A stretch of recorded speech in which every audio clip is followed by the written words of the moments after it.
Government அராஜகம், கைவரிசை காட்ட களமிறங்கிய காவல்துறை, கதறிய பொதுமக்கள். நான் முதல்ல ஒரு சின்ன வீடியோ தரேன், அந்த வீடியோவை பாருங்க.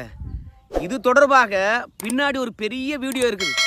அந்த வீடியோவை நீங்க முழுசா பார்த்தாதான் இந்த சாமானிய மக்களுடைய கதறல் எந்த அளவுக்கு இருக்கிறது, காவல்துறை எந்த அளவுக்கு திமுக அரசாங்கத்துடைய ஏவல் துறையாக மாறி இருக்கிறது, அதையெல்லாம் தாண்டி பொன்முடியவர்கள் காவல்துறை எப்படியெல்லாம் ஆட்டி படைத்திருக்கின்றார் என்ற விஷயமானது உங்களுக்கு புரியும். இந்த விஷயம் பொதுமக்களுக்கு கொண்டு போய் சேர்க்க வேண்டும் என்பதற்காகவே பொதுநலத்துடன் இந்த வீடியோவை நான் உங்களுக்கு தருகின்றேன். சமூக வலைத்தளத்தில் இருக்கக்கூடியவங்க இந்த வீடியோ தொடர்பாக என்ன பேசுகிறாங்க என்ற கருத்தையும் உங்ககிட்ட கொண்டு சேர்க்க போகிறேன். என்னுடைய கருத்தாக எதுவுமே நான் சொல்ல போகிறதில்ல. அதற்கு முன்பாக இந்த குட்டி வீடியோவை பாருங்க.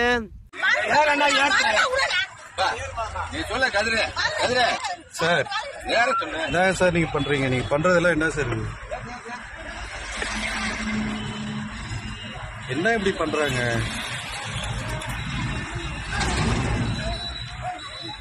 இந்த வீடியோவில் நிறைய அத்துமீறல்கள் இருக்குது. முதல்ல என்ன தெரியுமா, ஒரு பெண்ணை கைது செய்து காவல்துறை அதிகாரி அழைச்சிக்கிட்டு வரார். ஆனால் அந்த காவல்துறை அதிகாரிக்கு இந்த பெண் ஒத்துழைக்க மறுக்கிறாங்க. விடுங்க விடுங்க என்று கேட்குறாங்க. இதில் என்ன அத்துமீறல் என்று கேட்பீங்க. ஒரு பெண்ணை தானே கைது பண்ணி அழைச்சிக்கிட்டு வராங்க, எங்கே பெண் காவலர் சொல்லுங்களேன். ஒரு வழக்கில் ஒரு பெண்ணும் ஆணும் சம்மந்தப்பட்டிருக்காங்க. அவங்கள காவல்துறை கைது பண்ண போது அப்போது பெண் காவலர்களும் வந்திருக்கணும், ஆண் காவலரும் வந்திருக்கணும். முழுக்க முழுக்க களத்தில் ஆண் காவலர்களே இறங்கி பெண்ணையும் கைது செய்வேன் ஆணையும் கைது செய்வேன் என்று சொன்னால் இது அராஜக போக்கு இல்லையா? இந்த பெண்மணியை பொறுத்த வரைக்கும் ஆண் காவலர் இழுத்து வருவதை கூச்சப்பட்டு கை விடுங்கனே நானே ஏறுறேன் அப்படின்னு சொல்லிவிட்டு சங்கோஜப்பட்டு அவங்க கைதுக்கு சம்மந்தப்பட்டு போகிறாங்க. அது மட்டும் இல்லை, ஆரம்பத்தில் இவங்க கைதாவதுக்கு மறுப்பு தெரிவிக்கிறாங்க. காவல்துறை பார்த்தீங்கன்னா என்ன செஞ்சோம் ஒன்றும் பண்ண முடியல. கடைசியில் உயர் அதிகாரிக்கிட்ட கேட்குறாரோ என்னவோ தெரியல, அந்த பெண்ணை அழைச்சிக்கிட்டே நீங்களாவது சொல்லக்கூடாதா கதிர் அப்படின்னு சொல்கிறாங்க. இந்த பெண்ணை கைது செய்து அழைத்து வருகின்ற வீடியோவை காவலர் எடுக்கிறாங்களா, இல்லை உயர் அதிகாரிகள் எடுக்கிறாங்களா, இல்லை பத்திரிக்கையாளர் எடுக்கிறாங்களா, இல்லை அந்த ஊரில் இருக்கக்கூடிய பெரிய மனுஷன் இந்த வீடியோ எடுக்கிறாரா தெரியல. அவர்கிட்டவே காவல்துறையினர் ரெக்கமெண்டேஷன் பண்ண சொல்கிறாங்க. அதுக்கு வீடியோ எடுக்கின்ற நபரோ இல்லை காவலர்கிட்ட சில வார்த்தைகள் அங்கே இருக்கின்ற ஒருத்தர் சொல்கிறாரு, நீங்கள் என்ன பண்ணுறீங்கன்னே தெரியல, அட விடுங்க அப்படின்னு சொல்லிட்டு ஒரு ஆண் காவலர் ஒரு பெண்ணை பிடிச்சி இழுத்துக்கிட்டு வர்றது அவருக்கே விருப்பம் இல்லை. அதுலேயும் ஊரில் இறங்கி 2 பேரை கைது செய்கிறேன்னு சொல்லிவிட்டு ஊரையே பார்த்தீங்கன்னா ஒட்டுமொத்த கலேபரமாக மாற்றினது. ரெக்கமெண்டேஷன் கேட்டார் பாருங்க, அதுக்கு பதில் சொன்னார் பாருங்க, அவருக்கு சுத்தமாக பிடிக்கல, நீங்கள் என்ன பண்ணுறீங்கன்னு எனக்கு தெரியலே அப்படின்னு அந்த வீடியோவிலேயே சொல்லியிருப்பார். அந்த அளவுக்கு காவல்துறையானது களத்தில் இறங்கி அங்கே இருக்கின்ற மக்களை கதற விட்டு இருக்கிறது. என்ன பிரச்சனை என்று தானே கேட்குறீங்க. உங்கள் எல்லாருக்குமே தெரியும், ஒரு மாதத்துக்கு முன்பாக கடலூர், விழுப்புரம், கள்ளக்குறிச்சி சரியான மழை பெய்து எங்கே பார்த்தாலும் தண்ணி தேங்கி கிடந்தது. உங்கள் எல்லாருக்கும் தெரியும். ஆனால் இப்படி தொடர் மழை காரணமாக அங்கே இருக்கக்கூடிய சாத்தனூர் அணையானது நிரம்பி போய்விட்டது. மழை பொழிவு இருக்கும், எத்தனை சென்டிமீட்டர் மழை பெய்யும் என்று சொல்கிறாங்க. அதுலேயும் சென்னையை தான் முகாமிட்டு இருந்தது அந்த புயலானது. ஆனால் திசை திரும்பி விட்டது அப்படின்னு சொல்லிட்டு ஒரு வார காலமாக எல்லா ஊடகமும் அந்த புயலையே பின்தொடர்ந்தது. இப்படி அரசாங்கத்துக்கு அறிவுறுத்தி கொண்டு இருக்கின்ற போது சென்னை சுற்று வட்டாரங்கள், குறிப்பாக பாண்டிச்சேரிக்கும் மகாபலிபுரத்துக்கும் இடையில் இந்த புயலானது கரையை கடக்கும். அதனால் கள்ளக்குறிச்சி, விழுப்புரம், கடலூர் மாவட்டங்களில் அதிக மழை பொழிவு இருக்கும் அப்படின்னு வானிலை ஆய்வு மையம் தெரிவித்தும் கூட அணையை கண்காணிக்காத தமிழக அரசாங்கமானது திடீர் ஒரு நாள் இரவு ஒரு அறிவிப்பை வெளியிடுகின்றார்கள். அந்த அறிவிப்பு தாசில்தார் கிட்ட போது தாசில்தார் பார்த்தீங்கன்னா ஆர்ஐ கிட்ட சொல்கிறாரு, ஆர்ஐ போய் மணிகார் கிட்ட சொல்கிறாரு. இப்படி அந்த அறிவிப்பு குறிப்பாக முன்னெச்சரிக்கையானது அதிகாரிகள் மட்டத்திலே நின்று போய்விடுகிறது. ஆனால் அடித்தட்டு மக்கள்கிட்ட போய் அந்த முன்னறிவிப்பு சேரவே இல்லை. நாங்கள் சாத்தனூர் அணையிலிருந்து தென்பெண்ணை ஆற்றில் கிட்டத்தட்ட 2 லட்சம் கன அடிக்கு மேலான தண்ணியை திறந்து விட போகிறோம். கரையோர மக்கள் பார்த்தீங்கன்னா பாதுகாப்பான இடத்துக்கு போயிடுங்க அப்படின்னு சொல்லி போட்டாங்க. மழை பொழிவு இருக்கிறது, ஆற்றங்கரையோரம் இருக்க மக்களை பார்த்தீங்கன்னா முன்னெச்சரிக்கையாக வெளியேற்றிருக்க வேண்டும். எதையுமே பண்ணலை. நைட்டு அதுவும் குறிப்பாக 1 மணிக்கு அறிவிப்பு வெளியிடுகின்றார்களாம். ஆனால் தூங்குகின்ற மக்களுக்கு எந்த அளவுக்கு அந்த அறிவிப்பு போச்சுன்னு தெரியல. ஆனால் திடீர்னு தண்ணியை திறந்து விட்டதுனால தென்பண்ணை ஆற்றங்கரையோரம் இருக்கக்கூடிய எல்லா கிராமங்களும் வந்து பார்த்திங்கன்னா தண்ணீரில் முழுங்குச்சு. அதுலேயும் இருவேல்பட்டு கிராமத்தில் 300 வீடுகள் சுத்தமாக அழிவு பாதைக்கே போய்விட்டது. கிட்டத்தட்ட 50 ஆண்டு காலமாக சேர்த்து வைத்திருந்த எல்லா பொருளும் நாசம். அந்த மக்கள் எவ்வளோ கோபத்தில் இருப்பாங்க. முதல்ல முன்னெச்சரிக்கை ஏற்பாடு செஞ்சுருக்கணும். இல்லையா அணையை திறப்பதுக்கு முன்பாகவாது எச்சரிக்கை பண்ணியிருக்க வேண்டும். இல்லையா மீட்பு பணியாவது வந்து துரிதப்படுத்தியிருக்க வேண்டும். மீட்பு பணியை துரிதப்படுத்தலையா இழப்பீடாவது ஒழுங்காக தந்துருக்கணும். 2000 ரூபாய் கொடுத்தாங்க. அதுவும் அந்த மக்களை பொறுத்த வரைக்கும் தேசிய நெடுஞ்சாலையில் போய் உக்காந்துக்கிட்டு எல்லாமும் போயிடுச்சு, பணம் கூட எங்களுக்கு தேவையில்லை, என் புள்ள பசியாக இருக்குது, என் பொண்டாட்டி பசியாக்குறா, நான் பசியாக்குறேன் 4 நாளாக, எனக்கு சாப்பாடு கொடு அப்படின்னு தான் போராட்டம் நடத்தினாங்க. என்ன கேட்டாங்க அவங்க? துணிமணி கூட கேட்கல, இடிஞ்சு போன வீடை கட்டி கொடுங்கன்னு கேட்கல, மாடை கூட பார்க்கல அவங்க. சாப்பாடு கொடு அப்படின்னு சொல்லிட்டு அந்த மக்கள் அன்றாடம் வந்து பார்த்தீங்கன்னா சாலை மறியலில் ஈடுபட்டு அரசாங்கத்தை கேட்டுக்கொண்டு இருந்தார்கள். அந்த அளவுக்கு கூட உணவை தயார் பண்ணி பாதிப்படைஞ்ச மக்களுக்கு இந்த அரசாங்கத்தினால தர முடியல. அப்படியே உணவை தந்தாலும் அந்த உணவு கெட்டு போயிருக்குது, பொது வழியில் போட்டு உடைச்சாங்க. அவ்வளவு தூரம் துன்பத்துக்கு ஆளானார்கள் இந்த மக்கள். பிறகு வெள்ளமெல்லாம் கொஞ்சம் வடிந்த பிறகு நம்முடைய அமைச்சர் பொன்முடி அவர்கள் வருகின்றார். அவர் மாவட்டம் தானே, அவருடைய கண்ட்ரோலில் தானே இருக்குது. அவர் வரார். வந்த உடனே அவர் மீது பொதுமக்கள் சேற்றை வாரி இறைத்து விட்டார்கள். நாங்கள் உயிராடு இருக்கிறோமா செத்து போயிட்டுமா என்று பார்ப்பதுக்காக வந்திருக்கிறியா? இத்தனை நாள் எங்கே போயிருந்தேன்? நாங்கள் பட்ட துன்பம் தெரியுமா? வந்துட்ட பணம் கொடுக்க 2000 ரூபாய் போதுமா? சாப்பாடு கேட்டமே சரியான நேரத்தில் கொடுத்தியா அப்படின்னு சொல்லிட்டு கடுமையான எதிர்ப்பை தெரிவித்தாங்க. மக்கள் தான் வந்து பார்த்தீங்கன்னா அமைச்சரை உள்ள விடாமல் சேற்றை வாரி இறைத்தார்கள் என்று அன்றைக்கு சொன்னாங்க. இதற்கு முன்பாக ஒரு சின்ன கதை இருக்குது. இப்படி மழை வெள்ளத்தினாலும் அதே மாதிரி ஆற்று பெருக்கெடுத்த வெள்ளத்தினாலும் மக்கள் பாதிப்படைஞ்சிருக்கிறாங்க அப்படின்னு தெரிந்த பிறகு நம்ம முதலமைச்சர் கூட வந்தார். ஆனால் முதலமைச்சருக்கே வந்து பார்த்திங்கன்னா மக்கள் எதிர்ப்பு தெரிவித்தார்கள். அதனால் முதலமைச்சர் வந்து போதிய நிவாரண பொருட்களை மக்களிடையே கொடுக்காம மக்கள் எதிர்ப்பை கண்ட உடனே அவரும் திரும்பி போயிட்டார். பிறகு நம்ம உதயநிதி ஸ்டாலின் அவர்கள் வருவதாக இருந்தது மக்களுக்கு ஆறுதல் சொல்வதற்கு, மழை வெள்ள சேதங்களை பார்வையிடுவதற்கு. ஆனால் மக்கள் கொதிப்பில் இருக்கிறாங்க அப்படின்னு சொன்ன பிறகு தருமபுரி மாவட்டத்துக்கும் போல, கள்ளக்குறிச்சிக்கும் வரல, விழுப்புரத்துக்கும் வரல, கடலூருக்கும் வரல, அப்படியே அவருடைய பயணத்தை ரத்து பண்ணிட்டு அவர் நேராக சென்னையிலே இருந்துட்டார். அந்த அளவுக்கு மக்கள் வந்து பார்த்தீங்கன்னா அன்றைக்கு கடும் கோபத்தில் இருந்தாங்க திமுக அரசாங்கத்தின் மீது. ஏன்னா அவ்வளவும் அழிஞ்சு போச்சு. மழை வெள்ளத்தினால பயிர்கள் போச்சு, வீடுகள் போச்சு, ஆடு மாடுகள் போச்சு. ஆனால் இழப்பீடு அறிவித்ததும் வந்து பார்த்தீங்கன்னா சரியா இல்லை. ஏன் இழப்பீடு சரியா இல்லைன்னு கேட்டால் மத்திய அரசாங்கம் நடத்தி எங்களுக்கு ஒழுங்காக பணம் தரல அப்படின்னு வர சொல்லிவிட்டாங்க. அவ்வளோ கடும் கோபம். அந்த தருணத்தில் ஒரு அமைச்சர் வந்து மக்களை சந்திக்கிறாங்கன்னு வச்சுங்களேன், கண்டிப்பாக கோபத்தை எப்படியாவது ஒன்று வெளிப்படுத்துவாங்க. அப்படி தான் அமைச்சர் மீது சேற்றை வாரி வீசி விட்டார்கள் அப்படின்னு சொன்னாங்க. ஆனால் பொன்முடி அவர்களை பொறுத்த வரைக்கும் இந்த சேறு வீசப்பட்ட பிறகு செய்தியாளர்களை சந்தித்தார். அப்படி சந்திக்கின்ற போது அவர் என்ன சொன்னார்னு கேட்டிங்கன்னா, இந்த பாருங்க, எந்த பொதுமக்களும் வந்து என் மீது கோபப்படவே இல்லை.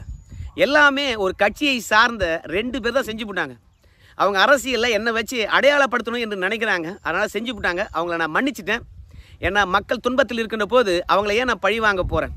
அதனால் அரசியலில் அவங்கள அடையாளம் காட்ட விரும்பலை, விட்டுட்டேன் அவங்க 2 பேரையும் அப்படின்னார். சரி, யாரா இது என்று தேடி பார்க்கின்ற போது திமுகவினரே வந்து அந்த 2 பேரை அடையாளப்படுத்தினாங்க. ஒன்று விஜயராணி, இன்னொன்று ராமகிருஷ்ணன். விஜயராணியும் ராமகிருஷ்ணன் அவர்களும் பிஜேபியில் இருக்கிறாங்க.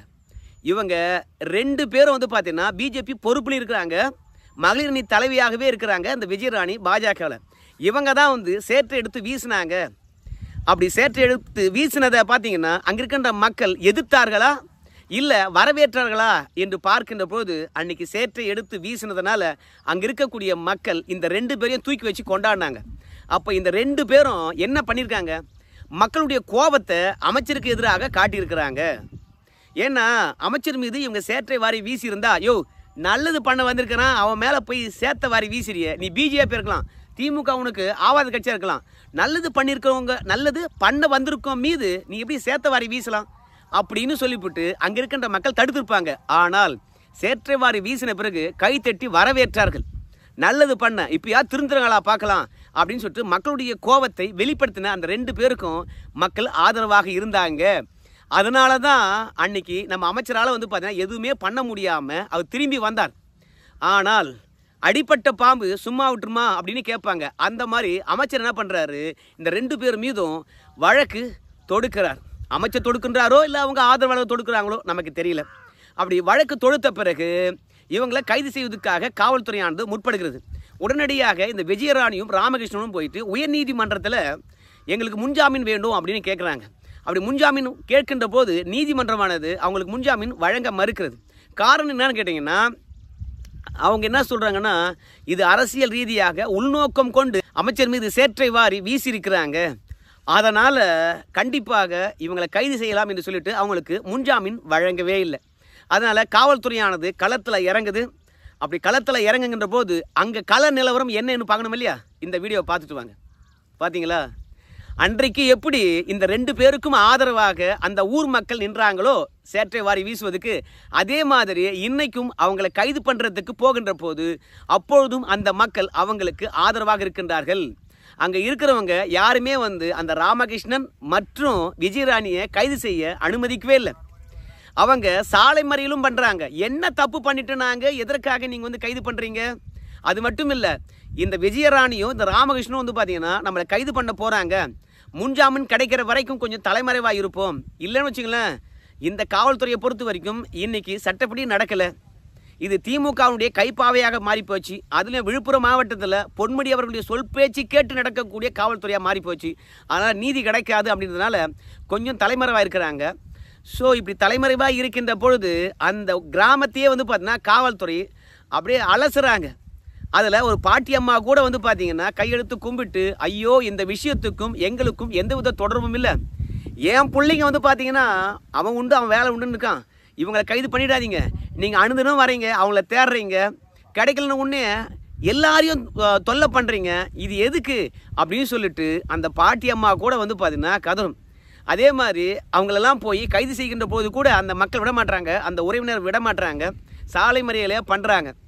ஸோ இதுலேருந்து என்ன தெரியுதுன்னு கேட்டிங்கன்னா, என்னை பொறுத்த வரைக்கும் மக்களுடைய கோபத்தை அந்த 2 பேர் வெளிப்படுத்துனதுனால அது தமிழகம் முழுவதும் பேசப்படுகின்ற விவாதமாக மாறி போய்விட்டது. இப்படி விவாதமாக மாறினதை இவனுங்களை சும்மா விட்டா அடுத்தடுத்தும் பார்த்தீங்கன்னா இதே மாதிரி பண்ண ஆரம்பிப்பான். அதனால் இவனை சும்மா விடக்கூடாது. இவனுக்கு காட்டுற பயமானது அடுத்தது அமைச்சர் பெருமக்களோ இல்லை திமுக காரனுக்கு எதிராகவோ எவன் போர்க்குடி உயர்த்தினாலும் இவங்களுக்கு ஏற்பட்ட நிலைமையானது அவனுக்கு தெரியணும். அப்படி தெரிகின்ற போது தான் நம்மளை கண்டாவே பயப்படுவாங்க, நமக்கு எதிராக போராட்டம் பண்ண மாட்டாங்க. அப்படின்றதுக்காக திட்டமிட்டு காவல்துறை மூலமாக இந்த அரசாங்கத்துக்கு எதிராக எதிர்ப்பை தெரிவிக்கவங்களை பயமுறுத்த வேண்டும் என்பதற்காக அதிரடியாக சோதனை என்ற போர்வையிலும் கைது என்ற போர்வையிலும் அங்கிருக்கிற மக்களை அச்சுறுத்துகின்றார்கள். இதுதான் பார்த்தீங்கன்னா இருவேல்பட்டு கிராமத்தில் நடந்திருக்கிறது. 1 வார காலமாக அலசி ஆராய்ந்திருக்கிறாங்க. முன்ஜாமீன் பார்த்தீங்கன்னா நிராகரிக்கப்பட்டதுனால இப்போ கைது பண்ணியிருக்காங்க. இனிமே இந்த வழக்கை இந்த 2 பேரும் சட்டப்படி எதிர்கொள்வார்கள், இல்லைன்னு சொல்லலை. ஆனால் அந்த ஊரில் இத்தனை நாளும் காவல்துறை போயிட்டு எத்தனை பேருடைய நிம்மதியை கெடுத்துருப்பாங்க, எத்தனை பேர் பாதிப்படைஞ்சிருப்பாங்க. இந்த பாதிப்புக்கெல்லாம் இந்த காவல்துறை என்ன நியாயத்தை சொல்ல போகிறாங்க, எந்த நிவாரணத்தை கொடுக்க போகிறாங்க? அதான் நம்ம ஆரம்பத்திலே சொன்ன மாதிரி இந்த 2 பேரையும் கைது செய்ய வராங்க. பெண் காவலர் இல்லாமல் இப்படி அராஜகம் காட்டுவது சரியாக இருக்குமா?